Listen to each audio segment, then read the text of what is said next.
Hi, internet people. Okay, so that AHS finale was insane!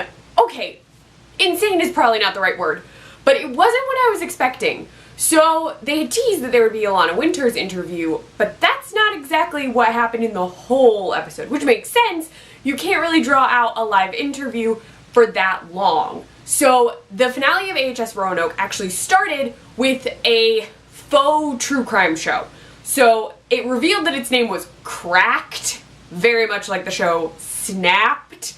They interviewed jurors, they interviewed lawyers, and Lee was found not guilty of the massive murder event that occurred that was shown on television. Oh, actually, before that, we saw the cast and producer all still alive at Paley Fest after the release of the very first season. And then we saw YouTube videos. So we got a YouTube video of a fan who had been at Paley Fest saying that season 2 got even more views, but was so exploitative, and that she knows actual people died, even though a lot of people don't think they did.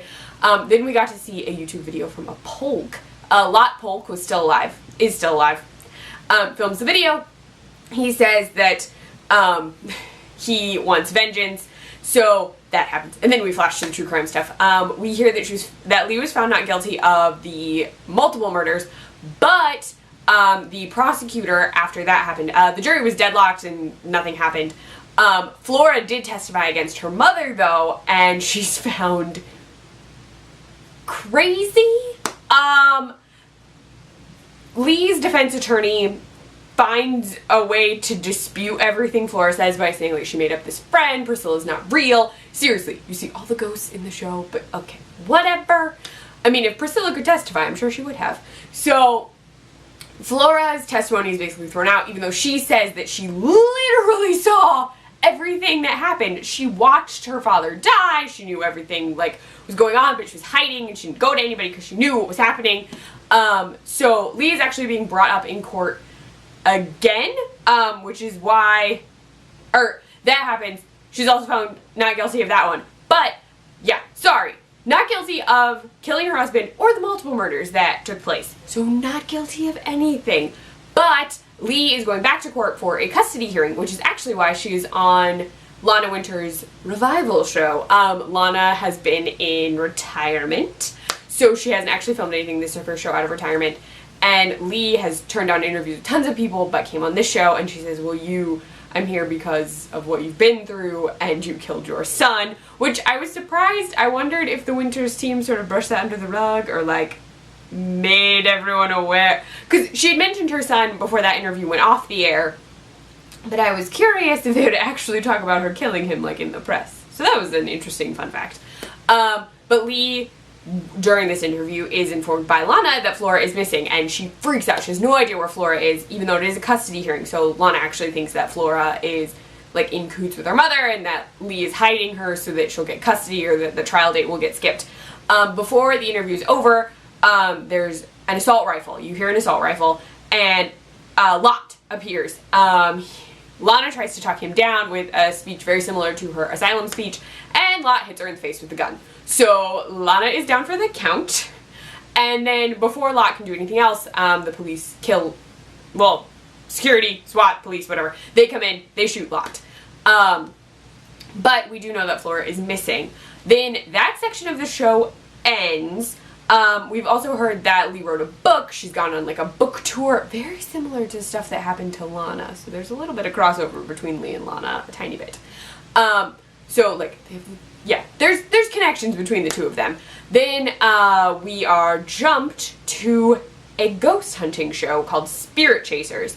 Apparently this episode had not aired, but it was filmed during the time of the blood moon at the house from My Roanoke Nightmare. They had broken in. There's actually been a fence erected that no one was supposed to get through, but they literally cut their way in.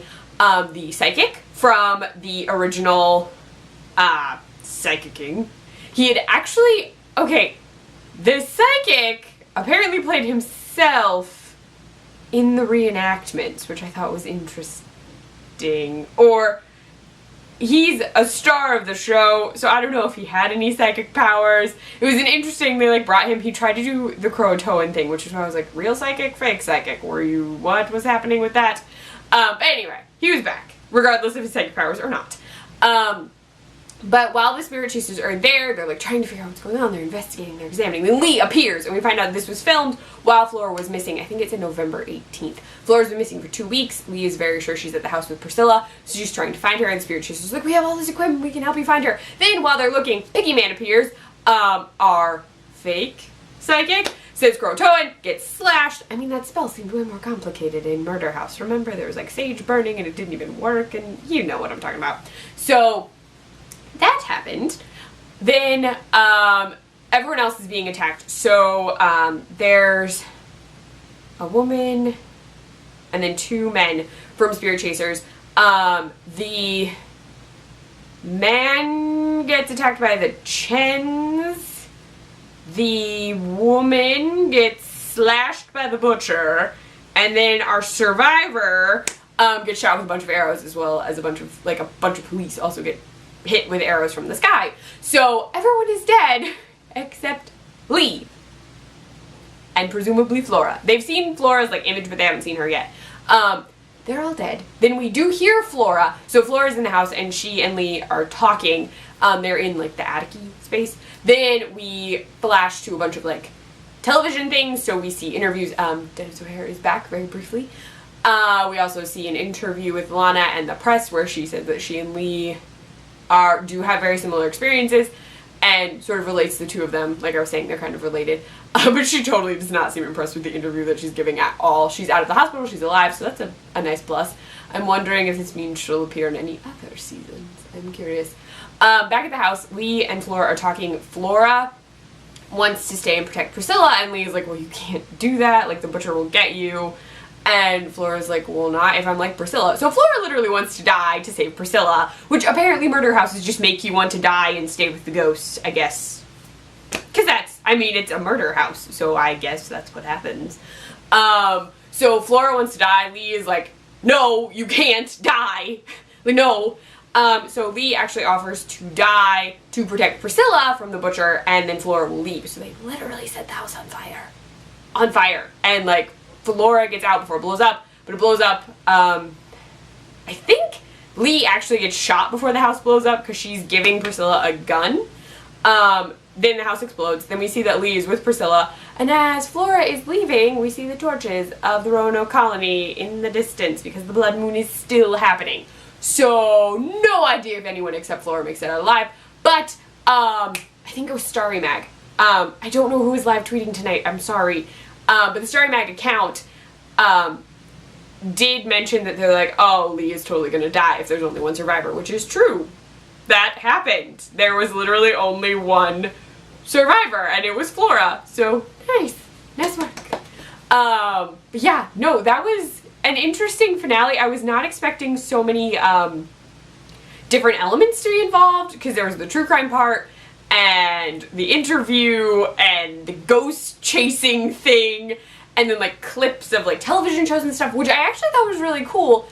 It made the finale go by super fast. Like, it was, I did not feel like I was watching an hour of television. Although, admittedly, it wasn't actually an hour. It ended like 5 minutes early.